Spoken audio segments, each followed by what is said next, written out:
Good morning. This is getting to be regular. Don't know what I'll find to talk about, but we'll move on from Tommy soon, but just a bit more on Tommy. Because after yesterday's broadcast where I talked about the reports of violence at the event on Saturday, partly because Tim Pool had made his video with Roaming Millennial. But following that, and yesterday, I was flooded with direct messages, including videos. Just people had a great day. People were telling me that there were grandparents with their grandchildren at that event. And then they sent me videos, and there were. Everybody seemed to have a very, very good time. People did listen to the speeches attentively. Now, seems that what actually happened was that up at the Trafalgar Square end, because if you don't know the geography, basically Trafalgar Square is the place with Nelson's Column in it, and a bunch of on one side is a big art museum, and then there's a bunch of embassies around there. South African Embassy, South Africa House, I think, is there.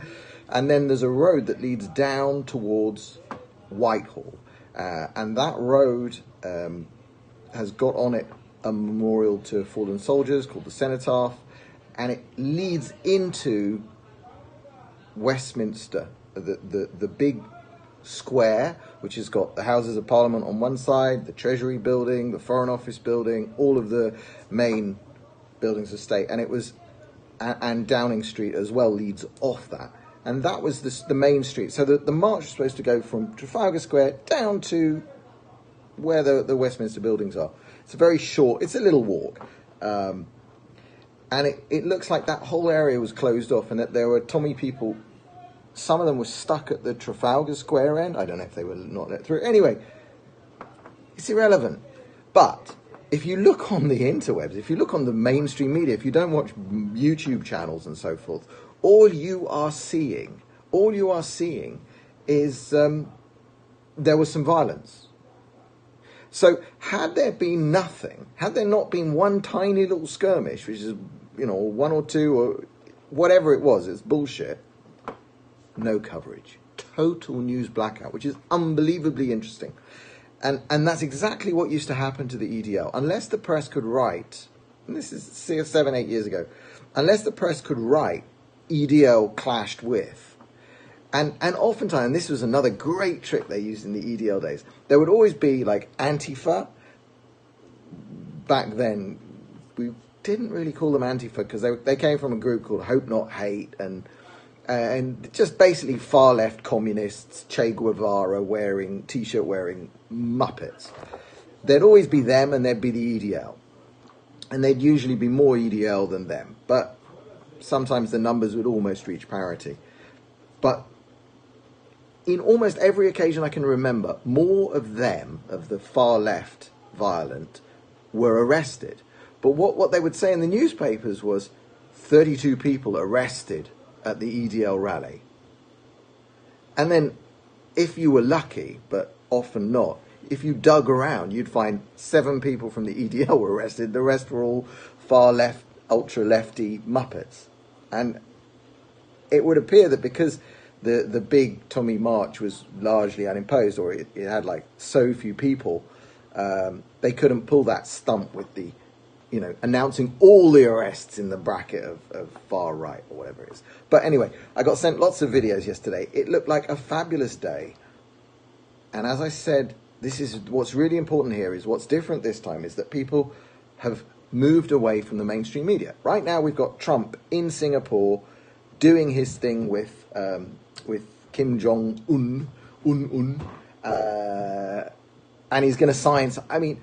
I just saw a tweet that said, "It's going better than anybody could have expected." Well, I'm not anybody. I expected it to go very well because I think Trump set it up that way, and there's something going on here. There's something that's real. And I don't get that impression by watching CNN or MSNBC, of course, because they're telling me what an idiot Trump is, and I know he isn't. Same thing with Tommy rallies, and there's a distinct difference. What's different now is that people don't trust the mainstream media. and this is even better now because it's gone from not trusting the mainstream media into something even more powerful, which is actively distrusting the mainstream media. So if the mainstream media tells you that this was a far-right, Nazi-filled, hate-filled, anti-Muslim, let's kill all the Muslims type event, if the media is telling you that, a lot of you, the people watching my broadcast for sure, are saying, well, then we know exactly what it wasn't. It wasn't anything the BBC would say about this. It wasn't anything the Daily Mail would write. And that's incredibly powerful. So what do? You jump on YouTubes, you jump on your friends' Facebook feeds, and you see reality. So even if you weren't there, when they're holding another one in the middle of July, you are thinking about going because it's safe. And, that's what I firmly believe. We've entered a different style of event now. And as much as they're going to try and shut down Facebook and Twitter for us, for people who have these dangerous and counter narratives that run contrary to what they want you to believe, as much as they try and shut us down on those platforms, they won't be able to do it this time because there are enough side channels. There's WhatsApp groups, there's Discord servers, there's and at the base of it, and this is what's so interesting about England, is there is the footy fans. And so you've got disparate football groups who have been fighting for years and who have sort of, I mean, it's almost biblical in terms of the rivalries between these clubs. And when the Football Lads Alliance and the Democratic Football Lads Alliance or whatever, when those people get Millwall and Chelsea and Man U and all these other team supporters to stand in the same place at the same time without hurling bricks at each other, again, Americans don't fully get that. I don't think they've ever seen the kind of intense, violent rivalries that has existed in British football for years. So you underestimate the power that you're being shown when those all get together. And that's what's happening with the Tommy. That's a sort of a core group. But then tacked on the end of it now are the crowds I saw on Saturday. You know, the sort of people who are from across the spectrum, because Islamization of society affects the entire society, except for the tiny little strata at the very top. The ruling elites, they seem to want it. I don't know why. Everybody else it's bad for. It is bad for, and it's bad for the Muslims. You know, the first generations that came from Pakistan and Bangladesh, as far as I know, they came to get away from living in an Islamic state. They looked for a better life in Britain, and Britain was offering them a better life because it has the rule of law, one law for all. It has an economy that can thrive, and all of those things only happen because you're not an Islamic state. As soon as you enter into being an Islamic state ruled along Sharia lines, everything starts to collapse. Now, might take 100 years to collapse, like Turkey's in the process of doing. You know, Turkey pulled itself away from Islam. I use this analogy of the bungee cord. Islam is like a bungee cord. It ties you to the 7th century. And you can be like Turkey, and you can pull and pull and pull and pull and pull and pull. And you can get quite a long way from the 7th century. But what happens? There's tension. There's massive tension in any underlying society that teaches its kids the precepts of Islam. And eventually, bang, back to the 7th century you go. Now, that's just a pattern we see over and over and over again. Turkey is about Turkey and Iran. Iran under the Shah. 1979. Afghanistan. All these places got to a sort of a certain point of liberation, but then they were still teaching their kids the basic precepts of Islam. And the basic precepts are problematic.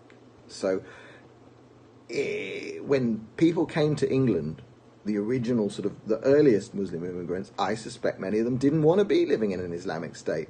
And I think many of that generation are probably horrified to see what's become, but they can't resist it because resistance to Islam, within Islam, is so very, very difficult. That's why my respect all the years I've been talking and writing and reading about Islam, my deepest respect goes to the ex-Muslims, people who born Muslim or became Muslim, learnt about it from the inside, and then took a conscious decision to leave and announce that they've left. Bosch Faustin, Ibn Warraq, I'm not even going to name some more. There was a chap that Geert Wilders shared a photo of. I'm not going to say his name, it's not important, but Geert Wilders shared a photo with a very important guy. He was a Pakistani imam, actually. He used to teach at a madrasa in Pakistan. I've heard him do this. He knows the Quran, I'm not even joking, literally backwards. He can recite every word of the Quran forwards, and then he can start reciting each word backwards. It's not a joke. He left and he's now quite a devout Christian, and what he says about Islam, I know he's been one of the people advising Geert Wilders, and a lot of his work has gone into what Tommy says and what Peter wrote in with Tommy in Muhammad's Quran. These are the people, ex-Muslims, because what we actually have to do, I believe, is you can't fight Islam, but you can make it easier for those within it to push back and say, we're just not going to do some of this stuff. Anyway, I'm going to go back to seeing news from Trump signing amazing deals with Kim. I'm not amazed, actually. I'm just, that seems to be, that's what I expected. I expected Trump to win. I put money on it. I won money on it. So, all those of you who are surprised, don't be. World is changing. As Cernovich says, the energy is shifting. All right, that's good morning from Tel Aviv, Israel, where rain is forecast, which is utterly unheard of at this time of year. Apparently it rained a bit in the north. And I'll go back to my day.